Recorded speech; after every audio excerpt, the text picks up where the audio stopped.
Alright, what's good, y'all? Just left my storage unit, pick up some jack stands, and my jack interior is crying right now of how dirty it is. It's the first time in about a week that it hasn't been rainy or foggy outside, so the interior is definitely, I mean, you guys probably can't even tell, but I can. Definitely showing signs of it raining this past week. Today should be a relatively simple day. Starters, I've got 3/8 aluminum tubing in this box here, along with some other little, small pieces, a couple AN fittings. We're going to do a hard line replacement for the fuel return line. Our return line is currently like a 6 or 7 foot long AN hose, which, has been doing fine. But I'm pretty paranoid about that hose being down there. So I'm just gonna try and eliminate that today with this 3/8 tubing. So this is pretty much what we're working with. You kind of see how last minute this install was. So the plan is to install a fuel line along the outside here. Have it follow the plastic trim, and then where that hose clamp is right there, probably cut it and angle it up right there and have the fitting right there. That way the entire hose isn't underneath the car. It's all aluminum underneath the car. And I'm gonna do the same about right here, except I'm gonna stop it like here and probably do a 90-degree fitting. That way, I can easily take it apart from here. And like I said, it's only aluminum that'll be underneath the car. So I really wanted to do, aluminum all the way up to the tank and all the way up to the fuel pressure regulator. But, I just don't have the time for that today. I'm not gonna lie, I'm not dropping the tank. And there's a lot of stuff I'd have to uninstall. So here's what we're working with. You can see I already kind of did a test part right there with the straightening tool. But this here is the 3/8 tubing. I want to say it's about 25 feet of it, and you can see the AN fittings off to the left up top here. It's got the wetting band on it. That way I can actually put it on the tube. I was gonna do the 37-degree flare, but these crush fittings will do the job. So to minimize the time I spend underneath the car, I'm just gonna take a tape measure and basically measure out everything.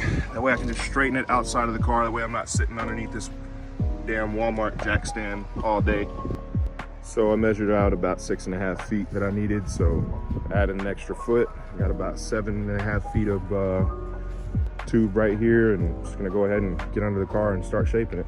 So I kind of got the rough shape of the line. Little tip, make sure you properly disconnect the return line from the tank before you cut it. Yeah, it could have been bad, but it's all diluted and it's mostly water, so I don't really have nothing to worry about. It's a little cramped under here, but you can kind of get the idea of what's going on. So I got the fittings on. I'm a little nervous because I've never worked with these before, but hopefully they hold pressure. All right, I got everything secure. Line don't look too bad. A little iffy in some spots, but I don't think I did too terrible, especially for my first time bending tube like this. I pressure tested it, got no leaks, so it should be good. I'm gonna go ahead and leave it on jacks for a while. Now that there's static fuel sitting inside that line, keep an eye on it just in case. So I am uninstalling the old Underglow setup. I'm about to take the front bumper off. I'm working on rebuilding the Underglow kit.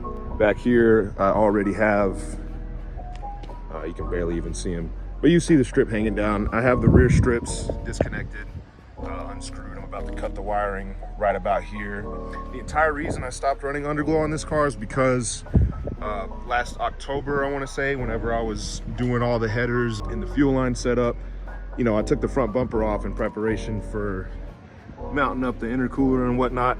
And I ran into the problem with my last setup, which was it's not serviceable, right? Everything's hardwired in. So I ended up cutting those front strips out, and the kit still works. It's a little old, but obviously I don't have the front. And a lot of people were saying that I should continue running the Underglow setup, and it's something that's nice to have. I bought 2 kits on Amazon.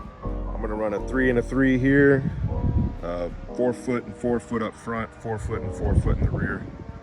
And hopefully get some better results than we did last time. The reason I bought 2 kits was because the kit that I have on this car, the ones on the sides and the rear came in the same kit. The 2 that were up front were part of an older kit that I made. But the strips on the side are 5 feet long. And the only strips that I could find that long were for like truck running boards. And kind of don't want to run amber and white, you know, so I got my bumper upstairs and I got an assortment of stuff here I plan on using for the front mount. These are just gutter guards. These are the same things I used for the mesh, and I just cut them with the diagonal cutters into the shape that I want. And so the reason that I'm using gutter guards is because this lip here can use it to mount on the bottom side, rather the top of the bottom of the front bumper. That way it's kind of up and in. That way the underglow glows and you won't see the strips from the front of the car, and you have to get pretty far underneath to see the strips from underneath. So this is the idea I was talking about. You can really see it better from up top, how it hangs over. So here we are about an hour later, and you can tell I've done some drilling because of the bumper shavings on the floor. This is essentially the setup. I just zip tie it to the gutter guard and then bolt them down to the bumper. I'm just gonna use 3 bolts per. There will be a little bit of, you know, extra because these are the 4 foot strips and I really only need 3 on the front. So I'm just going to tape off or whatever, like block these lights. That way I don't have like double lighting in the middle and it gets like super bright in the middle. So this is pretty much the finished product. And if you look here, see I have the ends taped and covered up, and then literally right where the tape ends, it begins on this one. Wire comes around, they both meet here. I'm gonna splice these together and put the connector on. The bumper is the only thing that needed, you know, a special mount.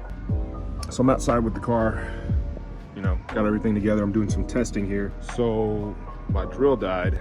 I drilled in a new mount in the back because of the longer strip, and my drill died, so I'm gonna get this wired up, and then tomorrow I'm gonna finish the job. Well, it's the next day, finished everything up, and pretty satisfied with the look.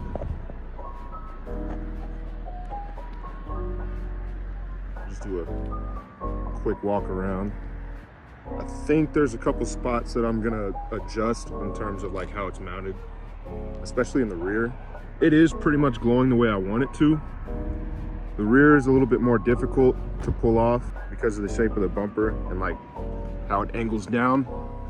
So it's kind of hard to pull off without, you know, exposing the strips from underneath. Of course, the car's low enough, I could probably get away with having the ends of those strips on each side towards the wheels a little bit further down. But when you're looking at it from this angle right here, really don't want people to be able to see that, which I mean, you know what, I'll tell you what, I might adjust that a little bit lower to kind of get a brighter glow towards the bottom next to the wheel and kind of match, like, you know how the glow kind of makes this line right here, and then it's a little it's pushed further in towards the back. I don't know. I think it looks good though. First time I've had functional underglow in a little over a year. A year and a couple months. Don't look too bad. Went ahead and changed it to a full spectrum. Kind of run through all the colors. It looks kind of weird on camera. You know, it's funny that I did all that work on the fuel line, right? And now I'm experiencing fuel pressure issues again. And it's not because of the line, it's doing the same thing it did when the O-ring went out on the fuel pump assembly. So, I mean, it's just barely doing it now, which, see, it doesn't even do it at idle. Only under like load does the pressure drop just a little bit. Nice. I'm tired of dealing with internal fuel pump issues. I'm tired of that. But anyways, I appreciate y'all checking in.